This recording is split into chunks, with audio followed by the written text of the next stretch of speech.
Hi everyone. चलो derivative फिर आगे कैरी फॉरवर्ड करते हैं। अब मैं आ चुका हूँ फोर्थ एक्सरसाइज पे और 1.4 एक नया एक्सरसाइज, फिर इसके बाद 1.5 और ख़त्म खलास। अच्छा, अब नया क्या था? देखो मैं याद करवाता हूँ। क्वेश्चन नंबर 1 ऐसे लिखा होता था, फाइंड dy by dx और differentiate with respect to x। एक क्वेश्चन दिया होता था x sin x। अब इसमें कहीं पर y नहीं है, लेकिन तुम लिखते थे कि लेट y इक्वल टू, तुम यहाँ पे y का नाम देते थे। इसे कहते हैं एक्सप्लिसिट फंक्शन। फिर क्वेश्चन नंबर 2 है, फाइंड dy by dx। ठीक है, for x root x plus y root y equal to a root a। तो यहाँ पे y का नाम अलग से देने की ज़रूरत नहीं है। तो ये जो क्वेश्चन था वो था एक्सप्लिसिट।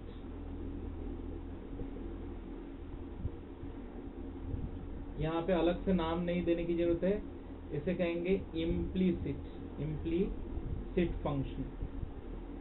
इम्प्लीसिट फंक्शन इसे कहेंगे। और क्वेश्चन नंबर 3 जो आज आप देखोगे, find dy by dx if x equal to 80 square and y equal to 280। ठीक है, जानते हो इसका क्या नाम है? Parametric function. तो पहले तो आपसे जब मैं टेक्निकल बातें करूँ कि बेटा इम्प्लिसिट फंक्शन का डेरिवेटिव हो गया, तो समझ लेना कि सर इसकी बातें कर रहे जिसमें एक्स वाई साथ में आते हैं। मैं बोलूँ पैरामेट्रिक हो गया, मतलब पैरामीटर क्या होता है? पैरामीटर को थर्ड वेरिएबल बोलते हैं। ठीक है, ऐसा एक वेरिएबल, जैसे अगर मुझे टी की वैल्यू मिल जाए तो मैं एक्स और वाई दोनों का कैलकुलेट कर सकता हूँ। तो यहाँ पे टी एक पैरामीटर है, थर्ड वेरिएबल। हालांकि बहुत सारे क्वेश्चंस में दिया भी जाता है कि t where t is the parameter, और नहीं तो मोटा मोटी आप ये मान के चलो थीटा टी, मोस्टली यही दो पैरामीटर हम यूज करते हैं, थीटा टी आर पैरामीटर। जहाँ पे कुछ और कंसिडर होगा ना, वहाँ पे क्वेश्चन जरूर आपको एक्सप्लेन करेगा कि पैरामीटर क्या है। ठीक है, तो आज क्वेश्चन नंबर 1 2 तो हम पहले भी पढ़ चुके हैं। अब हम क्वेश्चन नंबर 3 की तरफ आ रहे हैं। अब पहले वीडियो में मेरा टारगेट होगा कि आपको क्वेश्चन नंबर 1 पूरा करवा दूं, क्योंकि 1 में करवा दूंगा तो 2 में आप मुझे थोड़ा कंसेशन दे सकते हो कि चलो 10 है तो 5 ही कराओ। रूल ऐसा है कि मान लो x t का फंक्शन है एंड y भी t का फंक्शन है। मतलब ये जैसे साइन टी लिखा है, कॉस टी लिखा है, दो अलग अलग फंक्शन है बट टी में ही है, तो इसको भी differentiate with respect to x करना है, sorry with respect to t करना है। ठीक है, d by d t of x equal to d by d t of f of t. तो d x by d t तुम्हें आ जाएगा एफ डैश टी। फिर यहाँ पे differentiating with respect to t, यहाँ पे भी t के साथ डिफरेंशिएट करना है। D by d t of Y equal to d by d t of g t. तो यहाँ पे आ जाएगा d y by d t g dash t. So d y by d x क्या होगा? D y by d x जो होगा वो होगा d y by d t upon d x by d t, यानी कि g dash t upon f dash t. ये derivative होगा। इस वीडियो को 1 मिनट में रखूँगा। मैं चाहूँगा कि तुम लोग इसको गो थ्रू कर लो, क्योंकि इस प्रोसीजर को पहले समझ लो कैसे करते हैं, तब जाके इस एक्सरसाइज को हम टच करेंगे।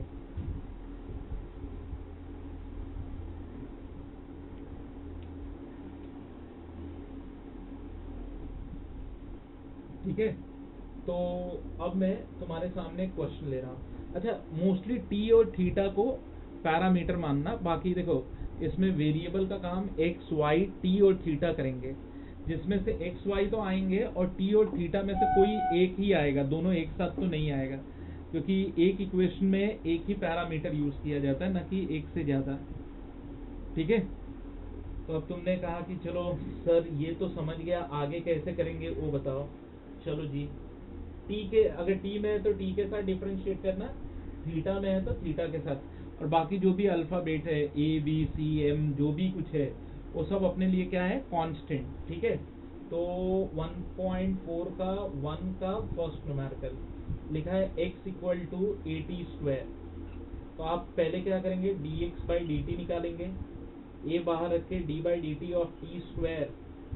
ठीक है, ए टी स्क्वायर का डेरिवेटिव कितना हो गया, 2t। फिर इसी तरह y इक्वल टू 280, तो d y by d t क्या हो जाएगा, 2a कांस्टेंट है, d by d t of t। अच्छा, कोई बच्चा बोले कि सर मुझे इसका डेरिवेटिव नहीं आता। इमेजिन करो ना, d by d x of x क्या लिखते हो, वही तो है, सिर्फ नाम क्या किया है, t कर दिया है, तो 1 हो जाएगा, तो इट इज 2a। तो फिर dy बाई डी एक्स क्या होगा, तो पैरामीटर के लिए होता है dy by d t upon dx by d T, dx by d T. तो ये कितना हो जाएगा, it's 2a upon 2at, so 1 by T. मैं एक चीज बताऊं, डेरिवेटिव का एक्चुअल मीनिंग होता है स्लोप ऑफ द टैंजेंट, और ये जो दिए गए ना ये पैराबोला के पैरामेट्रिक इक्वेशन है, तो ये 1 बाई टी है ना, actually slope of the tangent to the right handed parabola. ठीक है, slope of the tangent to right handed parabola. ठीक है, ये आ गया in terms of parameter t, इसका ये मीनिंग है। तो कोई बच्चा बोले सर नहीं समझा, तो फिलहाल नहीं समझा तो ध्यान दो यार, ये अपने को तो डेरिवेटिव निकालने से मतलब था। हाँ, इसका मीनिंग एओडी में थोड़ा सा यूज करना पड़ेगा, तब मैं तुम्हें और डेप्थ में बताऊंगा। तो फिलहाल तो टेंशन लेने का नहीं, टेंशन लेने का नहीं, देने का। ठीक है, now I am moving on a second numerical. Second numerical x equal to a cot theta. चल भाई बोल, तू बोल, क्या है पैरामीटर, क्या है parameter, come on tell me. हाँ, थीटा, तो किसके साथ डेरिवेटिव लेगा, थीटा के साथ, d x by d theta, a d by d theta of cot theta. अभी कॉट थीटा का डेरिवेटिव क्या होता है, minus cosec square theta into a. ठीक है, अब अगला क्वेश्चन में लिखो y equal to b cosec theta. ठीक है, so d y by d theta निकाल ले भाई, कितना आएगा d y by d theta, d y by d theta, b बाहर रख, D by d theta of cosec theta. Cosec theta का derivative minus b cosec theta cot theta. फिर अगर तुझे ये समझ में आ गया तो dy बाई डी एक्स क्या होगा, dy by d x, dy by d theta upon dx by d theta. So divide कर दे, माइनस माइनस चला जाएगा, देख, minus b cosec theta cot theta minus a cosec square theta, minus minus से गया, cosec cosec से गया। अब इसके बाद भाई पूरा लॉजिक जो है ट्रिग्नोमेट्री का खेल है, तुझे अगर यूज करना है तो कर, नहीं तो भूल जा, मत यूज कर। ठीक है, चल आते हैं थर्ड क्वेश्चन पे। कैसा लग रहा है, मजा आ रहा है कि नहीं। थर्ड क्वेश्चन पे आते हैं, काफी इजी सा ये कॉन्सेप्ट है, इसमें तो मतलब बोलते हैं ना पपलू कॉन्सेप्ट है ये। फर्स्ट का third, x equal to under root of a square plus m square. ठीक, चल अब यहाँ पे पैरामीटर क्या है भाई, इसमें पैरामीटर कैसे बताऊं मैं, या तो ये बुक तेरा एक्सप्लेन करे पैरामीटर क्या है। ठीक है, और नहीं भाई इसमें तो पैरामीटर इसने दिया ही नहीं है। अब कोई बच्चा बोले सर मैं dx बाई डी ए निकालूं कि dx बाई डी एम, फिलहाल ये क्वेश्चन तो बुक में इनकरेक्ट है। ठीक है ना, हाँ, अगर तू m को पैरामीटर मान के निकालना चाहता है निकाल ले, dx बाई डी एम से निकाल ले, वो भी चलेगा। dx by dm, क्योंकि देखो अक्सर ऐसे क्वेश्चन में डिफाइन करता है, पहले रूट का डेरिवेटिव आएगा 1/2 root of a square plus m square into a square का डेरिवेटिव 0, m स्क्वायर का डेरिवेटिव 2m, ठीक। तो 2 कटेगा तो m upon under root of a square plus m square आएगा, ठीक। अब इसी तरह y का जाते हैं, y भी लेते हैं, y log of a square plus m square dy by dm लेते हैं, dy by dm 1 by a square plus m square into ये 0 और ये 2m, तो 2m by a square plus m square. Now dy by dx, dy by da dm dx by dm।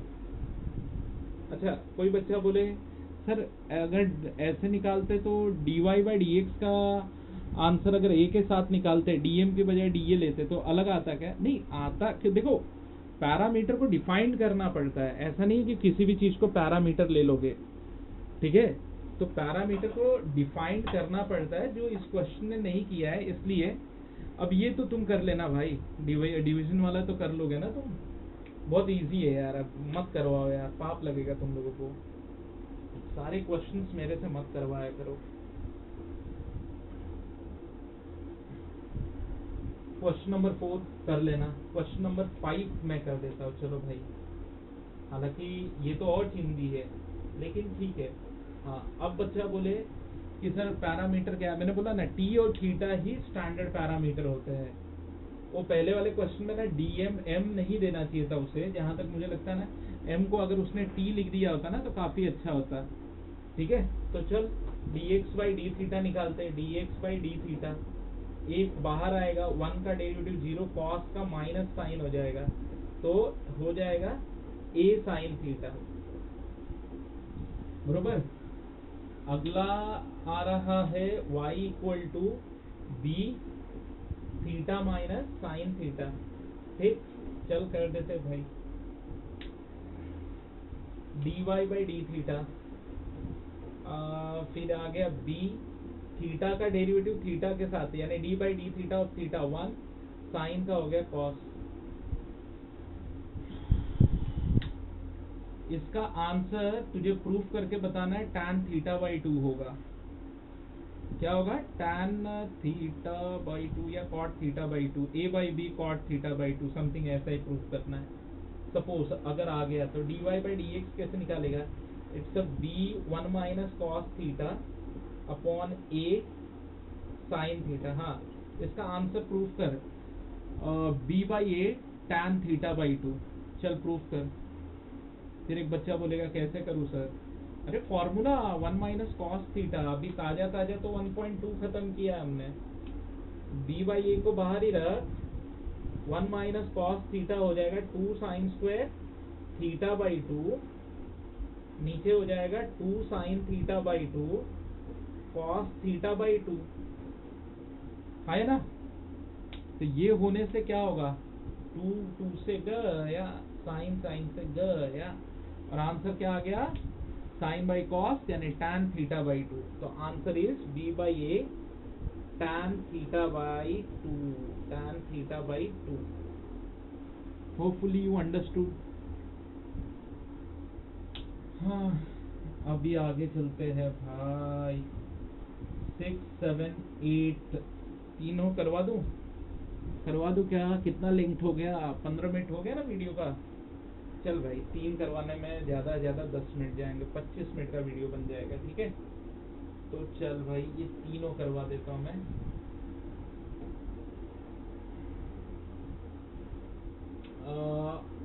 Sixth वाला क्या कहता है? 7th लिख दिया मैंने यार। चल 7th वाला कहते हैं, x equal to cos inverse of 2t upon 1 plus t square. हाँ, और y इक्वल टू किसी का हिस्सा है, sec inverse of root of 1 plus t square. याद आ रहा है? बोल बोल बोल बच्चे बोल, कौन से मेथड से करेंगे? इनवर्स का क्वेश्चन है। एक बच्चा बोलेगा डायरेक्ट डेरिवेटिव मत लो, दूसरा बोलेगा अरे सर सब्स्टिट्यूशन करो ना, हो जाएगा पक्का। तो बता तेरे को कौन सा सब्स्टिट्यूशन ध्यान आ रहा है टी की जगह पे? तो अगर समझदार होगा ना तो तू जरूर t equal to tan theta दोनों जगह बोलेगा, टैन एक्स बोलेगा। क्या बोलेगा? Tan x. तो इससे क्या टैन एक्स मतलब भाई एक्स तो ऑलरेडी नोटेशन है ना, टैन थीटा ले तो x equal to cos inverse of 2 tan theta upon 1 plus tan square theta, और यहाँ पर भी sec inverse of under root of 1 plus tan square theta. ठीक, ये बन गया cos inverse of sine 2 theta, और x equal to cos inverse of cos of complementary angle pi by 2 minus 2 theta. x equal to pi by 2 minus 2 theta, theta is tan inverse of t, तो dx by dt equal to minus 2 by 1 plus t square. यहाँ पे y equal to sec inverse of sec t, sec theta, y equal to theta, theta is tan inverse of t, and dy by d theta, dy by dx equal to, sorry, dy by dt equal to 2 by, sorry not 2, 1 by 1 plus t square, and dy by dx is nothing but dy by dt 1 by minus 2 dx by dt, dy by dt upon dx by dt, dy by dt upon dx by dt। समझा? Inverse है तो direct derivative मत ले, ऐसे सोच। अच्छा substitution तो देख भाई, मैंने तो इसमें लिख के रखा है नोट्स में, तो एक बार नोट्स सीईटी वाली रिफर कर ले, जेई वाली रिफर कर ले, जो भी तेरे पास है उसमें ना सब्स्टिट्यूशन सब लिखा गया है, उसको समझ ले तो तुझे आराम से समझ में आ जाएगा।